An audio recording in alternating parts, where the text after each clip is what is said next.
Bismillahirrahmanirrahim ba ɗaya ba ne, babi na 22. To masu saurare dai kada ku manta da ku ringa danna mana subscribe ta da alamar ƙararrawa. Ta yadda za ku ringa samun sabbin shirye-shiryenmu da zarar mun ɗora. Idan ba ku manta ba a baya mun tsaya inda ba za mu iya saka shi ya sake ta ba. To anan muka tsaya yanzu kuma za mu ci gaba. Amma tabbas zai sake ta ɗin, kuma idan ya sake ta har abada ba za ta dawo gare shi ba. Wata uwar ajiyar zuciya Farida ta sauke, ta ce dan ƙare. Yanzu boka haka zan zuba wa dukiyar mijina ido? Ya ce sosai kuwa, saboda dukiyarsa yaron da matarsa ta haifa mai zai mallaka wa rabinta. Ta ce boka, dakatar da ita da hannu ya ce lokacinki ya ƙare. Iya mintuna 10 nake magana da kowa, saboda haka tashi ki tafi sai kin sake dawowa. Dole Farida ta fito bayan ta dana mai maƙudan kuɗaɗe. Dan acaɓan tawo ya maida ta wurin motarta. Ta bashi kuɗi masu yawa sai godiya yake zuba mata. Kana ta da gida zuciyarta cike da tarin tambayoyi. Sittar yana da wata mata ne bayan ita da Sahana? Kuma har ta haifa mai yaro? Lallai akwai lauje cikin naɗi. Dubai ɓangaren su Taj. Yau Monday, Dakta ya kira Taj su zo su tafi da Aryan. Ya sallame sa. Suka shirya zuwa hospital bayan sun isa. Taj ya yi duk abin da ya dace kana aka ba su Aryan suka fito. Yana kan hanya Sultan ya kira sai ya ce hello Taj. Gani nan na shirya zan wuce. Taj ya ce oke bara na zo mu sauke ka airport. Ya kashe wayar. Juya akalar mota ya zuwa hotel ɗin da Sultan ya sauka. Suhana ta ce ya Taj wani zaka ɗauka ne? Ya ce wani abokina ne zan sauke filin jirgi. Ta ce oke idan mun isa zan koma baya sai shi ya zauna a gaba. Taj ya ce oke. Ta da kallon Aryan da ke hannunta yana ta bacci. Suna isa cikin hotel ɗin Suhana ta koma bayan motar. Ta zauna ta da Aryan. Taj ya kira Sultan ya ce kai ina waje fa. Sultan ya ce gashi nan zuwa. Bai jima bai fito janye da akwatin kayansa. Ya yi masifar kyau. Shiga ya ta ƙananan kaya. Sumar kansa ta sha gyara kamar wani balarabe. Rungume juna suka yi kana suka so tsokanar juna. Sultan ya shiga gaban motar ya zauna. Taj ya shiga ya tada motar suka nufi filin jirgi. Suhana ko tun da ya shigo motar bata kalle shi ba. Sun kuyar da kanta ta yi ƙasa tana kallon Aryan da ke bacci. Sun yi nisa da tafiya bacci ya kwashe ta har ta jingina da murfin mota. Mayafinta ya rufe mata fuska saboda yanayin yadda ta kwantar da kanta. Taj ne ya ce maman baby ga Sultan ku gaisa. Yana juya wurin da take ji shiru. Sultan ya ce wai dama ta da madan kake? Lallai Taj ka tsufa. Har ka zama dadi? Dariya Taj ya ce kaga fara ta yi bacci.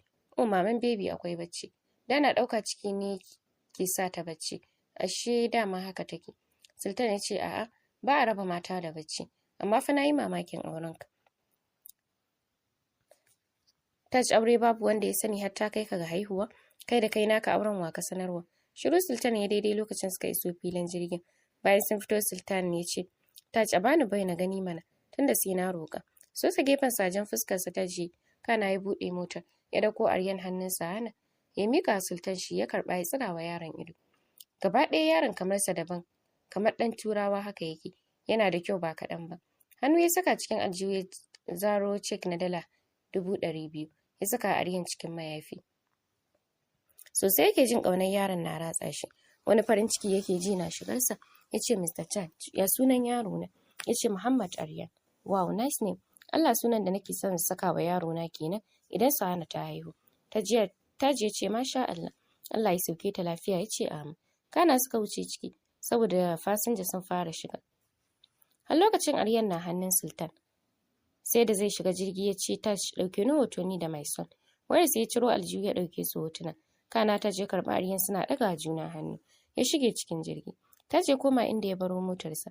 Ya samu Sahana ta fito sai waige-waige take inda za ta hango shi. Yana ƙara sa ya ce maman baby shine kika yi bacci? Har abokina ya wuce fa baku gaisa ba. Murmushi dai ta ce Allah bai za mu gaisa ba shi yasa. Ya ce haka ne. Yanzu mu tafi gida saboda fita zan yi. Suka shiga mota bayan ta karɓe Aryan suka wuce gida. Wanka ya kuma yi kana ya shirya cikin suit blue da black ɗin takalmi. Masha Allah Taj ya yi masifar kyau. Ya fito sai baza kamshi yake. Falo ya same ta zaune ta shimfiɗe Aryan kan gadonsa. Yana bacci. Wani kallo ta bi Taj da shi kamar bata saba ganinsa ba. Har ya lura da haka. Ya ce baby wannan kallo haka kamar za a cinye ni? Ya faɗa yana murmushi. Sun kuyar da kanta ta yi cikin kunya tana ɗau. Kana ta ɗago ta ce ga cik ɗin kuɗi da na gani a jikin Aryan. Karɓa yi ina duba ya ce ayya. Muhammad ne ya bashi dala 200,000 ne. Ya faɗa yana bata cek ɗin. Ta ce to ka ajiye mai a wurinka me zan yi da shi? Ya ce oke ki je bedroom ki ajiye min cikin durowar gefen gadona. Ni na fita sai na dawo. Gaba ɗaya mood ɗinta ya canja haka kawai ba ta son ta ya fita. Dan kada wasu mata su kalle shi. Kai ka ji ba. Jin ta yi shiru ta lula duniya tunani yasa ya ce me yake damun ki? Na ga duk kin sauya lokaci ɗaya. Ta ce ba na so ka fita wasu mata su kalle ka ne. Ta faɗa da ‘yar shagwaba. Ya yi murmushi ya ce ba ki so na samu mata ne? Wani abu ta ji ya dakar mata zuciya. Ta kasa mayar mai da amsa. Shi kuma wani muskilin murmushi ya yi kana ya fita. Saboda mutum zai shiga da wasu turawa da suka zo kamfaninsa. Yana fita Suhana ta fashe da kuka. Wani irin kishin tashi take ji sosai a zuciyarta. Je take kamar ta bi bayansa ta yi wa duk macen da ta yi mai magana rashin mutunci. Haka ta gaji da kuka har bacci ya ɗauke ta. Bata farka ba sai da yamma. Ganin har zuwa lokacin Taj bai dawo ba. Ta ɗora wani sabon kuka. Ga Aryan ya tashi sai wutsinniya yake da hannunsa. Alamar yana buƙatar abinci. Amma ta yi banza da shi. Kuka kawai take. Shi ma Aryan da ya gaji ya soma kuka. Amma ta ki kula shi. Suna cikin wannan halin ne Taj ya dawo. Tun a falon ƙasa yake jiyo kukan Aryan. Da sauri ya ƙarasa shigowa falon yana nufar wurinsa.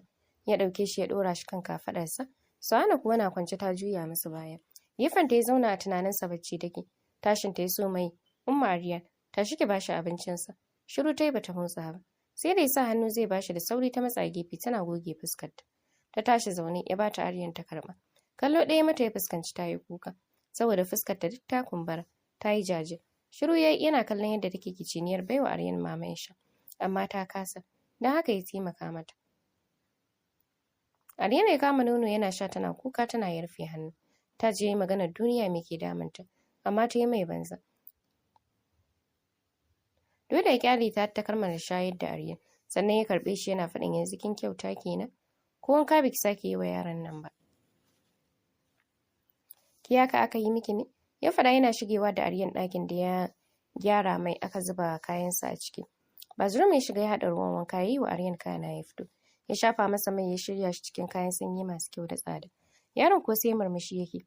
Taj ya ringa ɗaukar sa hoto kana ya fito. Bedroom ɗinsa ya wuce da shi ya kwantar da shi kana ya shiga wanka. Bayan ya fito ya shirya cikin kayan hutawa. Ya dauko Aryan suka fito falo. Suhana ba ta wurin. TV ya kunna yana kallon nesa. Suhana kuwa wanka ta yi ta shirya cikin wani blue ɗin wando jeans iya cinya. Sai riga irin top ɗin nan. Ta yi fakin ɗin gashin kanta tsakiya. Ta sa 'yan kunna masu kyau. Da ta kada kanta sai sun motsa. Kana ta ɗauko takalmin da ya siya mata masu masifar tsini. Black color. Ta sa ta fito. Sai baza kanshi take. Yadda take tafiya kaɗai ya isa ya ja hankalin kowane ɗa namiji. Mai cikarkiyar lafiya. Kicin ya shiga. Ta je bita da kallo. Iya zamansa da ita na watanni bai taɓa ƙarewa Suhana kallo ba. Sai yau. Komai ya je ta haɗu ta ko'ina. Don ba ta da nakasu. Ga kuma kyau kamar ita ta yi kanta masha Allah. Suhana gaba ɗaya ta tafi da imaninsa. Shi san mata ba sa gabansa. Ko lokacin da yana karatu babu yarinyar da za a ce wai budurwarsa ce. Soyayya ba ta gaban shi. Burinsa kawai ya zama babban soja da babu kamarsa. Sai abu na biyu yana so ya kasance ɗan kasuwa.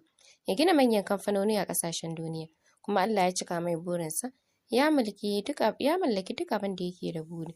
Amma har yanzu wannan lokaci ba shi da budurwa. 'Yan mata da yawa na kawo mai tayin kansu. Ko ba zai aure su ba su yi zaman bariki amma baya kula su. Mominsa ta sha yi mishi magana ya yi aure amma sai ya ce da ya samu kalar matar da yake so zai yi. Ta ce Muhammad kai da baka kula mata ta ya za ka samu kalar wacce kake so. Haka yake ta shashantar da magana. Dole suka zuba mishi ido ita da amfansa. Sana ce ta dawo da shi hayyacinsa lokacin da ta ajiye filet ɗin abinci a gabansa. Tana faɗin ya ta ga abinci. Tanks kawai ya ce kicin ta koma ta sa wanda za ta ci ta ta zauna ta fara ci. Karfe 4 Sultan ya sauka Najeriya garin Abuja. Ya hau wani jirgi zuwa Sokoto. Karfe 6 ya isa gida Kamal ya ɗauko shi filin jirgi.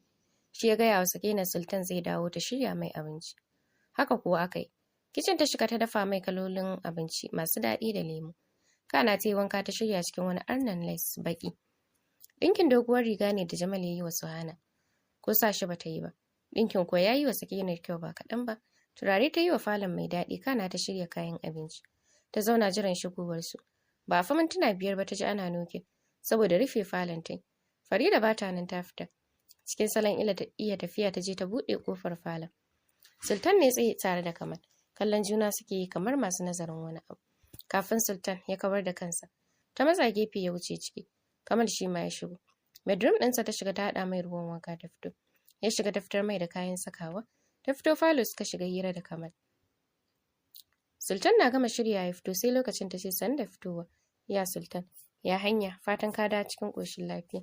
Alhamdulillah ya faɗa a takaice. Kana ta kawo mai abinci ta shirya bedroom da niyyar zama har su kammala cin abincin. Ta window ta hango dawowar Farida aikuwa ta fito. Kusa da Sultan ta zauna ta karɓi cokalin da yake cin abinci ta ce, ya Sultan bari na baka a baki. Na ga kamar baka son cin abincin. Bai ce mata komai ba sai kallo da yake binta da shi. Nan ta fara bashi abincin yana ci hankalinta kwance. Sai ga Farida ta shigo ko sallama babu. Ɗauke da wata katuwar leda. Fuskar ta yi wujiga-wujiga. Hada rai Sultan ne kana ya ce ki daga ina kike?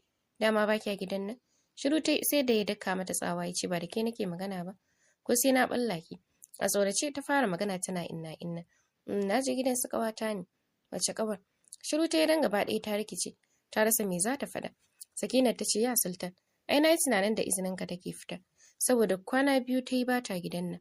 Na yi tunanin da ita ka tafi. Sai lokacin da ta dawo ne naga ashe ba da ita ka tafi ba. Kusan kullum sai ta fita. Sakinat ta karasa magana tana yi wa Farida kallon kaɗan kika gani. Sultan ya ce Farida zo nan. Zaro ido ta yi ta ce don Allah ka yi haƙuri wallahi sharri take ma. Ba gaskiya bane abin da ta faɗa. Allah kishi ne kawai. Tas Sultan ya ɗauke ta da wani wawan mari da sai da bakin ta ya fashe.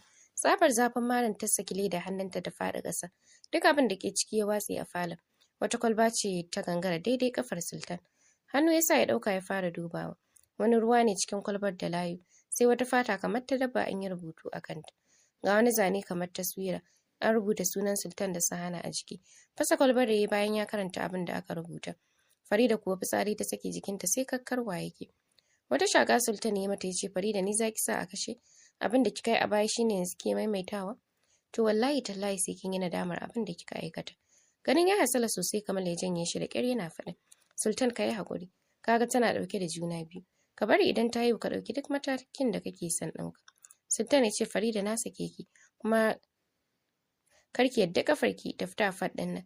Zan sa masu gadi su kula da ke har ki haife min abin da ke cikin ki. Ya faɗa tare da komawa ya zauna. Da ƙyar Farida ta ja kafa zuwa bedroom ɗinta. Ya ce dawo ki kwashe waɗannan komatsin mushirka kawai. Ta dawo ta kwashe kayan asirin da ta karɓo wurin boka. Sakinat kuwa na gefe tana kallon ikon Allah. So ta yi Kamal ya bar Sultan ya yi mata mugun doka saboda ba ta da tarbiyya. Kamal ya ce gaskiya Sultan ka ƙara dagewa da addu'a. Ka san mutanen nan ba su da imani. Za su iya yin komai akan biyan buƙatarsu. Sakinat ta ce sosai kuwa. Saboda idan ya tauye Farida ya ajiye ta wuri ɗaya, ai Hajiya uwani za ta iya zuwa. Ta kawo mata kayan asirin ba tare da kowa ya sani ba. Ina tunanin mu bar gidan nan kamar yafi. Sultan ya ce zan bar gidan nan amma ba yanzu ba. Kawai ku taya ni da addu'a shine mafita. Fitar ma da na hana ta na janye za ta iya zuwa duk inda take so. Na bar wa Allah komai. Kowa da kalar tashi kaddara. Ni tawa aka ta zo kuma na ɗauka. Allah ya bani ikon cinye ta ya gwada min ranar da zan yi farin ciki. Na fita cikin wannan yanayi da nake ciki. Suka amsa da amin. Kamal ya yi musu sallama ya wuce gida. Sakinat ta ce ya Sultan dare yayi ka je ka kwanta. Ya ce bana jin bacci ne. Kaina ciwo yake min. Wannan shaidaniyar yarinyar ta sa ni doguwar magana. Allah ya baka lafiya sai da safe. Sakinat ta faɗa ta da tashi zuwa bedroom ɗinta. Ya ce Allah ya tashe mu lafiya. Bangaren Hajiya uwani kuwa. Ruki ta bata shawara ta bincika wurin da su Afiya za su yi taro. Su tura musu 'yan daba su watse kowa. Kana su sassare su Afiya.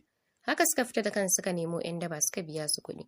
Washe gari da safe bayan Sakinat ta shirya musu abin karyawa. Ta yi wanka ta shirya saboda yau da safe za su gudanar da babban taro. Mata da maza. Ganin har 11 na safe Sultan bai fito ba. Shiga ta yi nokin ɗin ɗakinsa amma shiru. Tura ƙofar ɗaya ta shiga ciki ta hango shi kwance kan makekin gadonsu. Rufe cikin ƙaton bargo sai rawar sanyi yake yana fitar da numfashi da ƙyar. Da sauri ta ƙara saurinsa tana janye bargon tare da taɓa jikin shi. Ta ji yayi zafi sosai. Alamar zazzaɓi ke damunsa. Bazurum ta shiga ta haɗo ruwa da tawul ta shiga goge mai jikinsa. A hankali zafin jikin ya fara sauka. Ta haɗo mai ta tayar da shi zaune tana bashi a baki na sha. Har ya shanye rabin kofi sai ga amai. Bayan ya gama ta gyara wurin kana ta kira Kamal. Ya zo suka kai shi asibiti. Suna zuwa aka kwantar da shi aka saka mai ruwa da allurar bacci. Doctor ya ce yana son ganin Kamal a ofis ya bi bayansa da hanzari. Bayan sun zauna Doctor ya ce gaskiya patient ɗinku ya kusa nakasa kanshi a banza. Ba yana da mata ba, amma ya bar sha'awa na neman hallaka shi. Gaskiya idan ya kuma yin irin haka akwai matsala. Komai zai iya faruwa. Kamal ya ce Doctor baya gari ne. Tafiya ya je ya dawo. Shi ne ya tashi da wannan ciwon kuma matarsa tsohon ciki ne da ita. Doctor ya ce ana son idan cikin mace ya tsufa su dan yawaita saduwa saboda da samu sauki wurin haihuwa. Ina matarsa take ne mata bayani. Kamal ya ce oke bari na kira ta. Ya fita bayani yayi wa Sakin ne ce kisan yadda zaki yi wa da Doctor. Ta ce oke ta da shiga ofis. Doctor ya ce madam mijinki yana cikin damuwa. Yana buƙatar saduwa da iyalinsa. So please ki biya mai buƙatarsa dan Allah. Ke ma zaki samu sauki wurin haihuwa. Lumfashi Sakina ta sauke kana ta ce insha Allah Doctor. Ai ban sani ba. Da hakan ba za ta faru ba ya ce yawwa madam. Ya faɗa yana duba system ɗin da ke gabansa. Sannan ya ɗago kai ya ce yanzu na yi mai allura. Insha Allah da ya farka zai dawo daidai. Oke na gode Doctor. Sannan ta fita. Kiran Safiya ta yi ta sanar da su ba za ta samu damar zuwa ba. Suka tafi. Suna tafiya Hajiya uwan ta kira inda ban ta sanar da su. Suka bi bayan motarsu. Afiya ce ta hango kamar ana bibiyar bayansu. Ta tsayar da direba ta ce je ya duba su wa yake bibiyar su. Ya ce Hajiya kamar fa yan daba ne. Hakan na da matukar hatsari. Bari ki ga yadda zan yi da su. Ya tada motar kai tsaye ofis ɗin 'yan sanda ya nufa. Yana isa ya shiga kana yi ma jami'an bayani suka fito. Tare aka ba su mota biyu kana suka tafi wurin taron. 'Yan daban kuwa suka juya gudun a kama su. Farida kuwa sai da tabbatar Sultan ya fita. Kana ta fita zuwa faɗin Hajiya Uwani. Falo ta same ta ita da Baraka 'yar aikinta tana yi mata tausa. Farida ta zauna ta ce momi akwai matsala fa wallahi. Sultan yaudaran me yake yi? Uwan ta ce kan uba me yake faruwa ne? Yaudara kamar yaya. Farida ta ce wannan yarinyar ba Sana bace sunanta Sakina. Ita din yaya Suhana ce. Uwan ta tashi zaune a dan razana ta ce me? Yayar ta kika ce. Kanki ɗaya kuwa Farida. Anya baki fara shan wani abu ba. Farida ta ce wallahi momi kalau nake. Na je wurin boka na kan dutse. Shine ya min bayanin komai. Yanzu haka Sana ta haifi da namiji. Mu ne suka hangamar saboda sun fahimci shirin da muke yi a kansu. Ni yanzu babbar matsalar da nake ciki wannan cikin. Baraka ta shi fita sai na kira ki. Uwan ta dakatar da Farida tana korar Baraka. Tun masu saurari za mu dakata a nan sai mun ƙara haɗuwa da ku a cikin shiri na gaba.